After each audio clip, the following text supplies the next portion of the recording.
Right, had a cuppa. Carrying on, going to drop the piston in. First thing we're going to do is lubricate the bore up nicely. I'm using a friction reducer, Activate. Can't hurt, can it? It's got to be good. I should also point out that if you're doing what I'm doing and you're going for the Cosworth pistons, you will find when you go to gap the rings, they've got a much larger gap than standard. It's the forged pistons grow a lot quicker and a lot more than the standard Nissan pistons, so you don't be worried about the ring gap being, I think on this it was 0.4 of a mil, which is a lot larger than the Nissan calls for on theirs. So anyway, let's see if this goes in smoothly.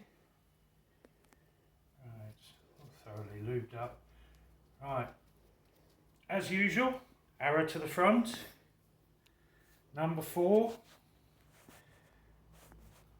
The one thing you will have to watch, well, there's a couple of things, but one of the things to make sure is when the rod comes down, it's not fouling on the journals. It's not hitting a journal. So when you tap it, it should come straight down. Let's just actually rotate that so it's out of the way. Bring it down.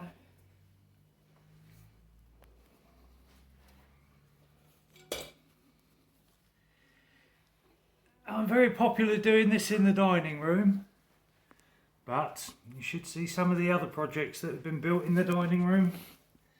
Right, okay, that's in, squared up roughly, squared up, no gap around the bottom. Hopefully piston ring will not pop through. Do you know what I haven't done? I do.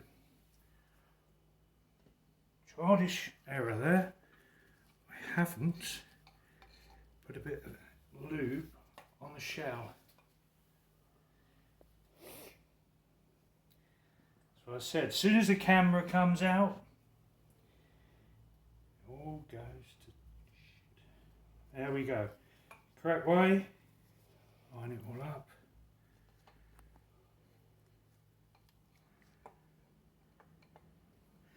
There is a slight lead in on the top of the bore here, so fingers crossed it will all go smoothly.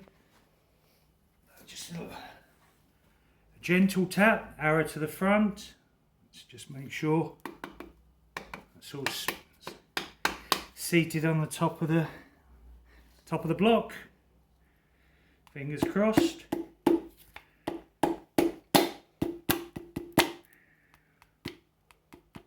Well. Normally, when you add a camera, things go wrong. But it seems to all be going, oh yes, that's looking good.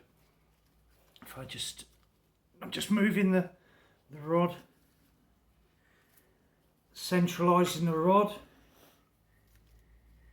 Down you go.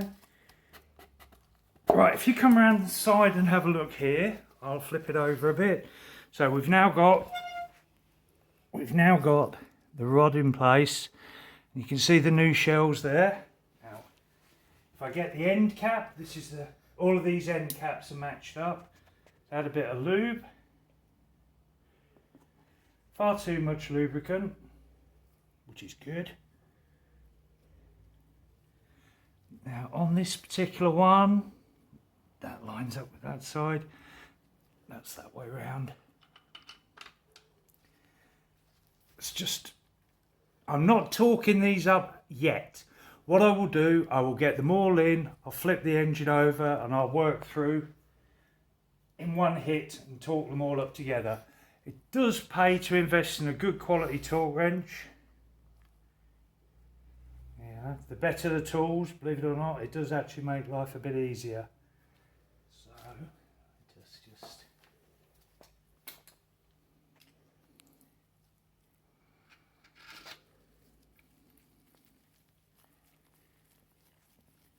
just looking good.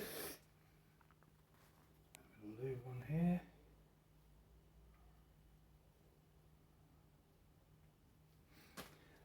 Right.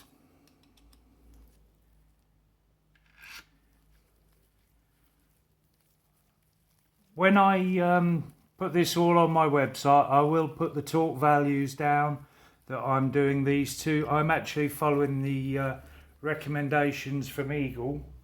I think these ones are torqued down to 43 foot-pounds when it happens.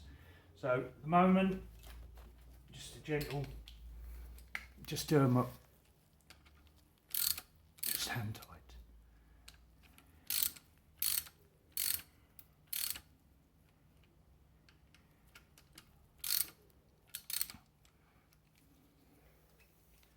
Just touched up gently. Right, let's flip it back round, back to the top.